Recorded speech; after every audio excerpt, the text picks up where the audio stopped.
Welcome to the definitive guide to Facebook advertising in 2022. We are going to break down audiences, attribution, the funnel, and one of the easiest tools you can be using right now to maximize your time and your team for profit, because you are probably working way too hard to get way less success than you deserve, and you've been probably lied to or misled by a whole bunch of people that don't actually know what they're doing or care about your bottom line. So let's debunk all of that stuff right now. Let's make Facebook super easy, because if you're spending more than a couple hours a week on Facebook ads, or you're not confident and scaling, then this is for you, because you absolutely deserve to get to that place. And we're going to get in deep to all of the things that are actually getting in the way of all of that stuff happening that everybody says is a good idea. So let's take out the used car salesman, let's take out the get rich quick nonsense, and let's get down to some brilliant fundamental business basics so that you can be successful in 2022. Let's go.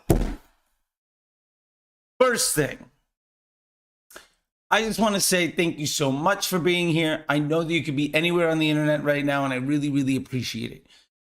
I've been building this channel now for a little over a year, and we've gotten monetized in that time. We have thousands of followers in that time. By the way, if you're watching this, go ahead and hit subscribe. At the end of the video, if you really like it, you can go ahead and hit like. If you have any questions during all of this, please go ahead and comment.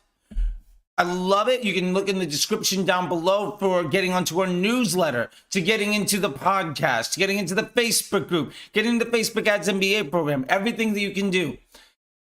I've been focused on trying to be as helpful as possible to everybody.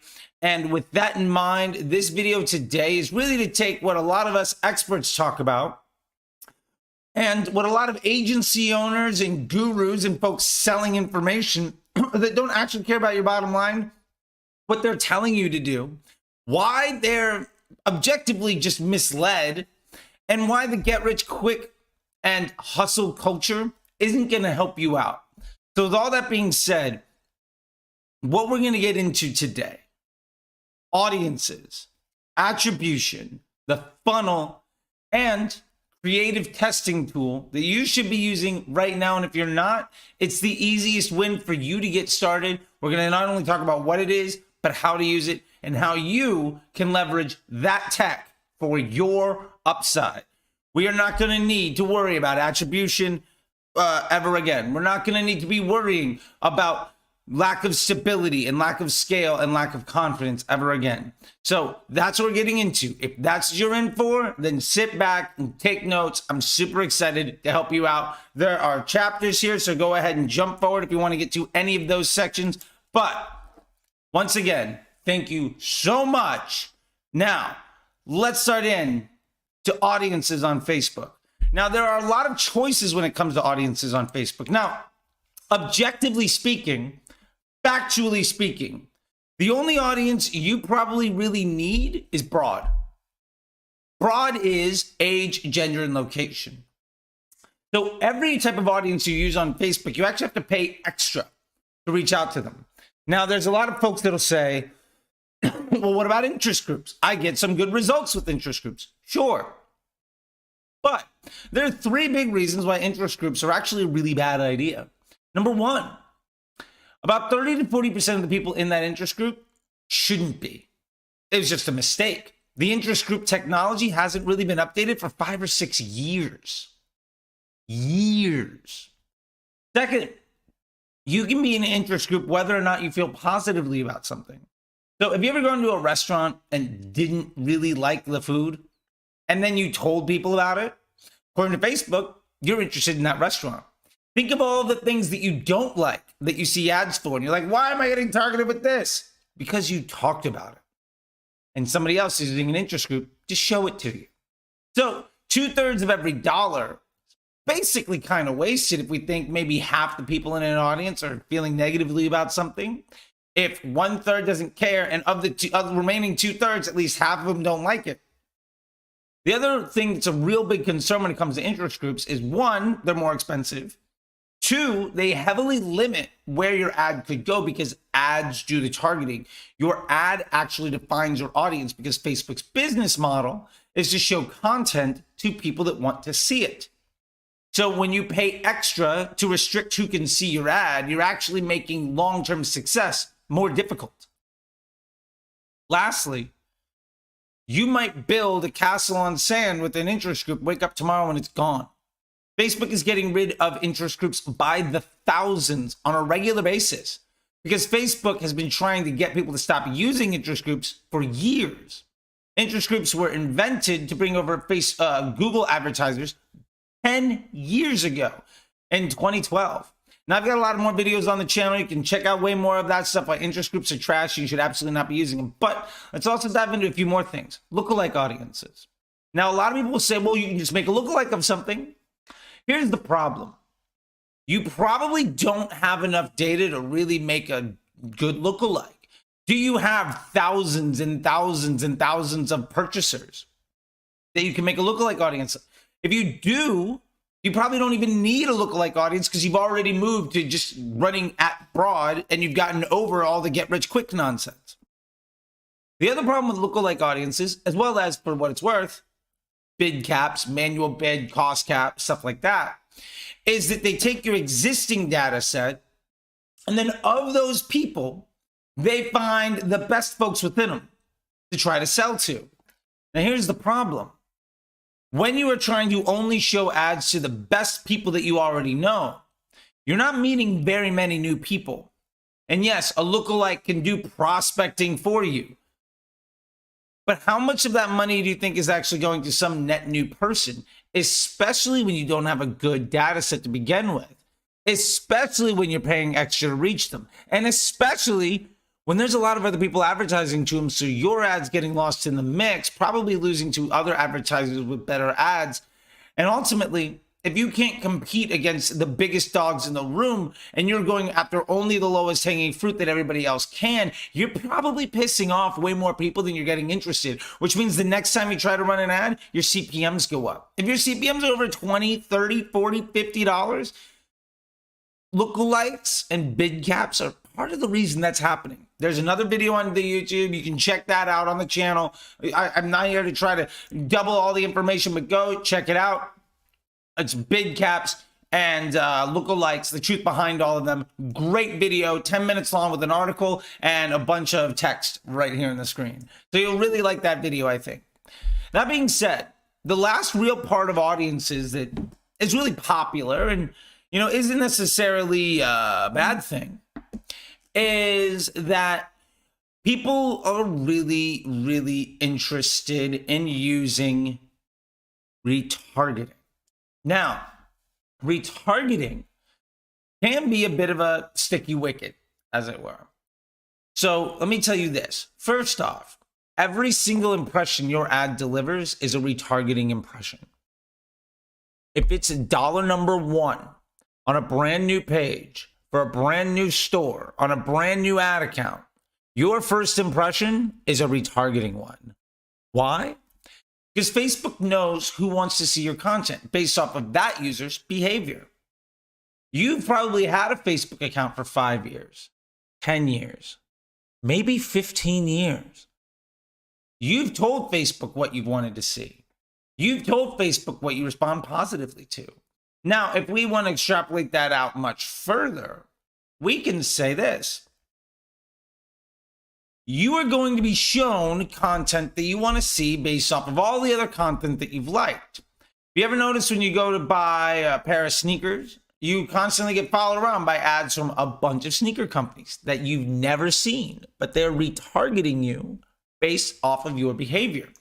Because Facebook's business objective is to keep people on the platform and give them an experience that they want to see.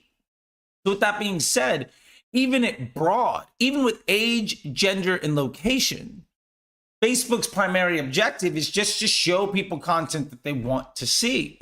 So basically with broad, age, gender, and location, you are paying the least amount of money to give Facebook the most amount of control to show your ad to the most amount of people that want to see it regardless of where they are and anywhere in anybody else's funnel, which allows you to retarget all of your competitors and pay way less to retarget your own users. Because ultimately, who do you think wants to see your ad? Somebody that has never heard of sneakers before? Or somebody that just abandoned cart on Nike, New Balance, and Reebok in the last 24 hours? Or somebody that was at your store earlier today? Broad will do that for you. Once you start getting into the idea of retargeting and breaking down to much smaller audiences, you can really start to inhibit the ability for your brand to grow because you're investing much more money than you should at a much higher cost than you should to focus your ads for people that would already see them anyway. If you notice, your CPMs on retargeting audiences can be twice or 3 or 5 times as much as they would on broad. And when you start forcing really bad experiences on people because you're just smashing an ad against them and they don't want to see it, Facebook sees you as a liability to their business model. So all of your cost of advertising across your entire account goes up. Again, if your CPMs are over $20, $30, $40 and you're doing retargeting, that's probably why. Or at least a pretty good piece. Attribution. This is one of the biggest topics in digital marketing right now. I want to bust one myth. No one gets credit for any particular sale. You cannot say this ad drove that sale. You cannot say this ad set or this campaign made that sale happen. Yes, it was the last thing that somebody clicked on to make that purchase. But that user that made that purchase probably had a fundamentally different experience than the person that made a purchase right before them. The person that got your lead today probably looks wildly different on how they got there than the person that got a lead tomorrow. The point is, we exist in a very dynamic universe. The real people at the other end of those ad dollars, they all have their own lives with very different experiences. The point here is, you cannot attribute any success of any particular sale to any one ad because that ad didn't start that journey. It merely finished it, and it might not even be the only thing that did. When we start to get to attribution, especially when we use tools like Triple Whale and Northbeam, what we're looking at is what got the last bit of credit. And we're trying to do a fancier version of what Google Analytics did. Now, that's great. But what if you're running search, email, and Facebook, and maybe have some TikTok going? If you didn't have that TikTok, would that person have bought? If you didn't have email, would that conversion happen? What if they clicked on that email, but because they saw your Facebook ad and then searched you on Google and signed up and then got a newsletter? That might all happen in a 24-hour period. Well, now you have 3 channels taking credit for the same sale. The point is, attribution is a sales pitch from folks that were selling digital marketing 30 years ago to take credit for advertising and for results. It is predicated on a lie and has never once been able to actually been figured out at scale for any business to truly rely on. Now, we've seen versions of tech over the last 20, 30 years come in with attribution dashboards and then multi-touch attribution and then omni-channel solutions and then Google Analytics, Facebook Analytics. Then we had these other tools like Hyros and then Wicked Reports and then Northbeam and then Triple Whale. And they're basically all fancier and fancier versions of trying to solve the same problem that actually cannot ever be solved. Now, I'm not here to say that Triple Whale and Northbeam are bad tools. I hope you saw what I admitted there. But people using them to capitalize on, well, this ad got credit, so I'm going to spend more money there, are misusing the tool. The other side of attribution when it comes to Facebook is optimization and attribution windows. 7-day click, 1-day click. Do we add a view? Do we not add a view? Is view through good even? And there's really 2 schools of thought. And I'm going to give you both of them because they're both right. Well, there's plenty of other schools of thought, but we're going to only talk about the ones that are empirically true based on objective facts and data and are basically completely inarguable, regardless of anybody else's isolated experiences or ego. Number one, 1-day click. Now, one day click is the most valuable data set that you can run. It is the most reliable to say that that thing is what got you across the finish line.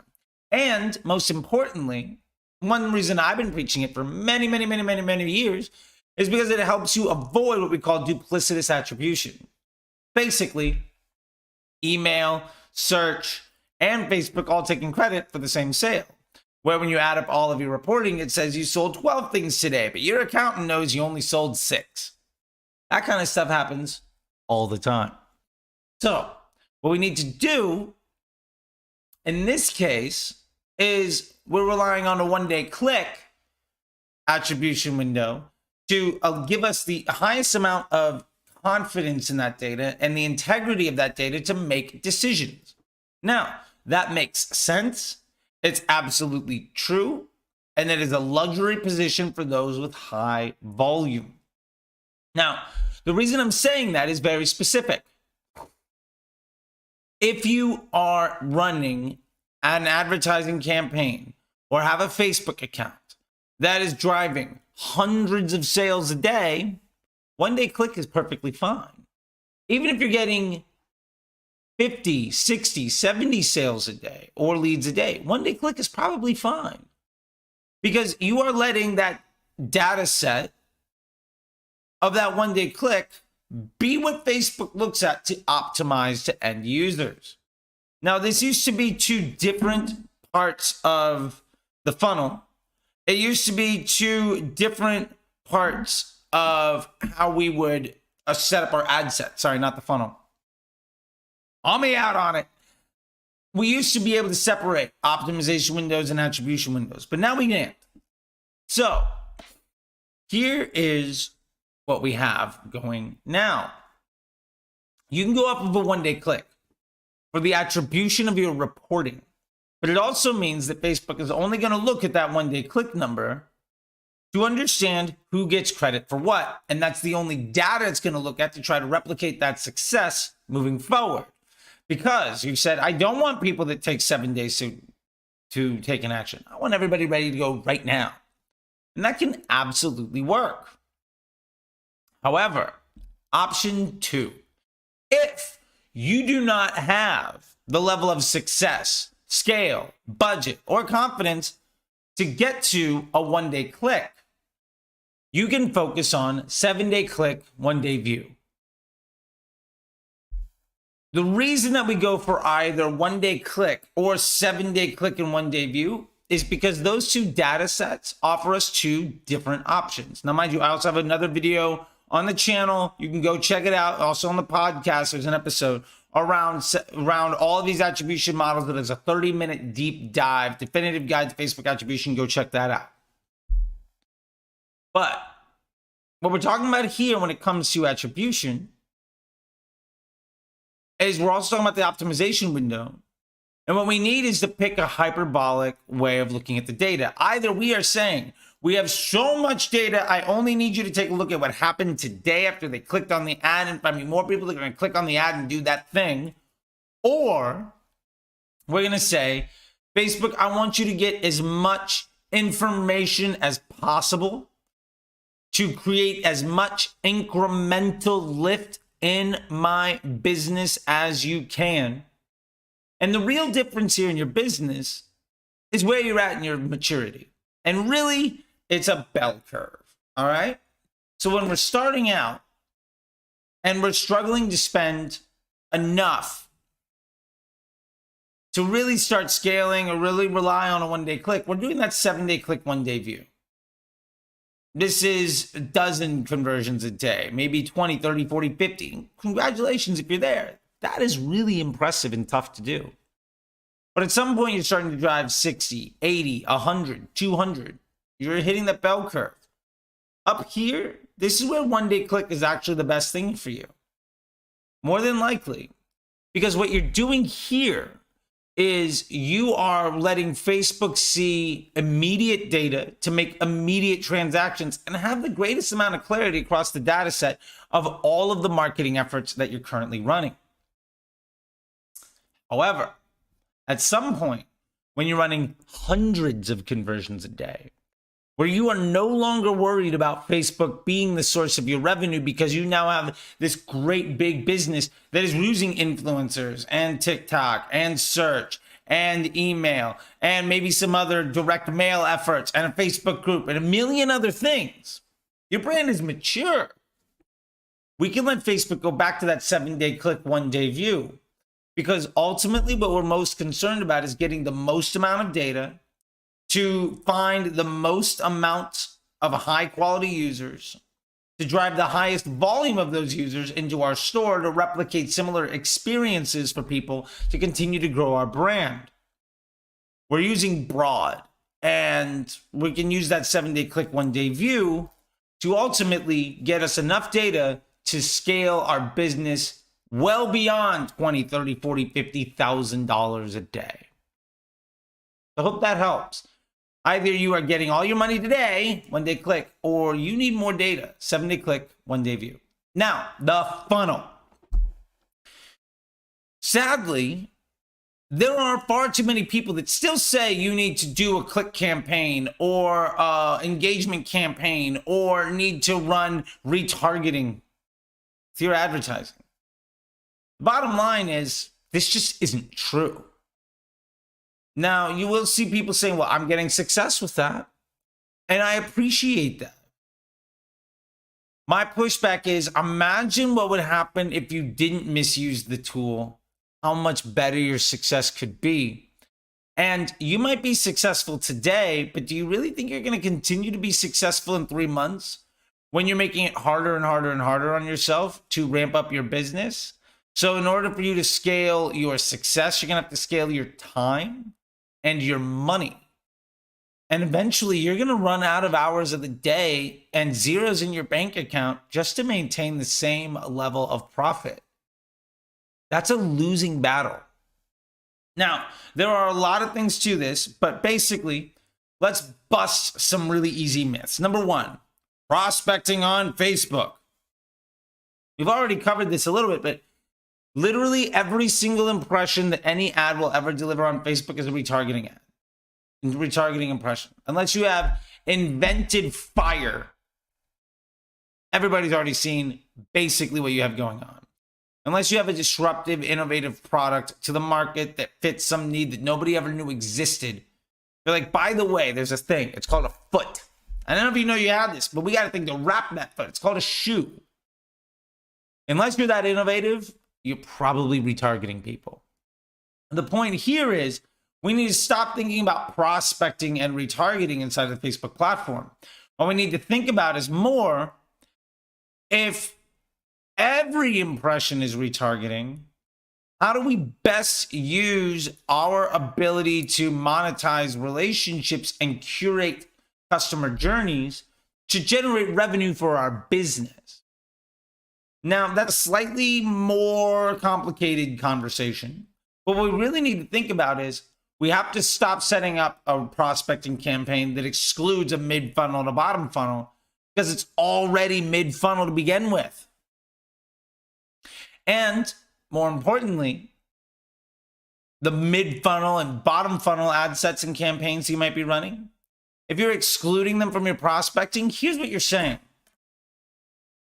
I'm going to run a bunch of money to reach new people. Now, I'm going to try to make money off of those new people. But if they don't buy on the very first click, that person is worthless to me.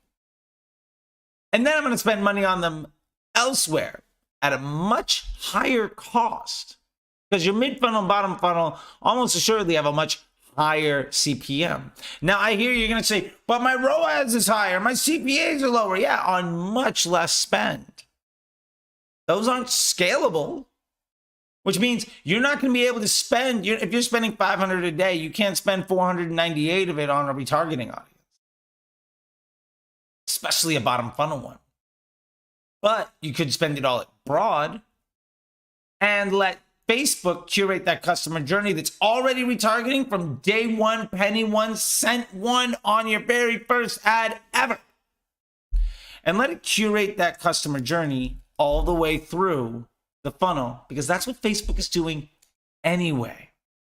And that's what Facebook's job really is, to curate customer experiences and generate intent via those journeys. The last thing we're going to talk about right here is the number one Facebook tool to get creative, because remember, creative does the targeting, especially when you're using broad, and because we're no longer worried about trying to get credit for every last sale. We just want to allow our ads to go find whoever they want to. And we're going to try to collate all of our data into one place. So we're using those nice attribution windows. And we're no longer concerned about trying to funnel hack things by making a retargeting ad or a prospecting ad, because that is nonsense thinking that is at least 4 years out of date. And honestly, comes from people that were using Google ads trying to look smart on Facebook, or people that were using email trying to look smart on Facebook. People that were coming from a non-optimized CPM environment trying to look good on a new tool and a new device that functions in a completely different way than they've ever seen before. These are basically people trying to throw gas in an electric car and then complaining when it doesn't work. Dynamic creative. So dynamic creative is this wonderful tool where basically Facebook is going to take all of the elements that you give it, all the options that you give it to run your ads with, creative, copy, headline. Please don't use descriptions or CTA buttons. Those things don't matter. And it allows Facebook to give the end user whatever experience that they want. Now, what's great about this is that it ultimately allows you as an advertiser to let the machine give the best user experience to curate that funnel flow that we're trying to control for, because we're still stuck in decades old thinking and misunderstanding of how Facebook works. And we're using broad audiences, so we're hitting people that it's the first time they've ever seen our brand and somebody that was on our story yesterday, all in the same place. And what's great about dynamic creative is 3 things. Number 1, really easy to do. You upload 3 images, 2 sets of copy, 2 headlines, and you've got 12 ads that are going to do really well. At least give you really well in the opportunity of meeting Facebook's business objective of giving people positive experiences. Way better than point number 2, of building out a bunch of ads that, 1, takes a lot of time and is probably going to create human error where you are guessing what people want to see and you're going to be wrong. And more importantly, when you put ads in a dynamic creative, the information is collated. Basically, when one headline goes out and does poorly, Facebook doesn't understand people don't want to see this, they want to see this one. So instead of running 12 ads or 20 ads or 40 ads a week, don't do your creative testing, where every single one of those ads is effectively a salesperson going out into the wilderness that never talks to anybody else, that actually tries to cannibalize everybody else's experience and compete against each other. Instead, we can go out there with a team. In the case of 3 creatives, 2 copy, 2 headline, that's 3 times 2, that's 6 times 2 headlines, that's 12 total possible permutations. That is a team that works together, shares all their information, and lets the platform, in this case Facebook, determine who should talk to who, what ad should be shown to what person. And ultimately, that brings us to point number 3, is that these become incredibly simple ways of testing creatives and copy and headline to solve business problems, because we're no longer worried about funnels. We're no longer worried about audiences. All we're trying to do is get the nice, best collection, a team of ads that speak to the right types of people that most effectively amplify our business model. And when you do that, you've eliminated 60 to 70% of the absolute terrible work that most people think that you should do. That is honestly way more time, takes way more time and doesn't bring you any net positive for your business. Maybe if you're running interest groups and you're running a dozen ads every day and you're doing a bunch of manual bidding and you're doing a bunch of retargeting, you can see success. But you could probably replicate that same success in a couple of weeks on 1/10 of the work. And in 3 months, your worst day will be better than any good day you ever had, when you decided to disrespect the platform and work way too hard doing a whole bunch of things that were basically just get-rich-quick scams. And isn't that what we want? More success with less stress? That's what Facebook gives you. It is the single most stable, most scalable solution to generate user intent, market research, and customer journeys at scale. And it's really, really easy. Once you give up trying to be smarter than a machine looking at trillions of data points across billions of users for over a decade, because you're never going to win that battle. So as soon as you understand how to use the tool instead of fight it, success is just a matter of time. That's what I'm going to leave you with today.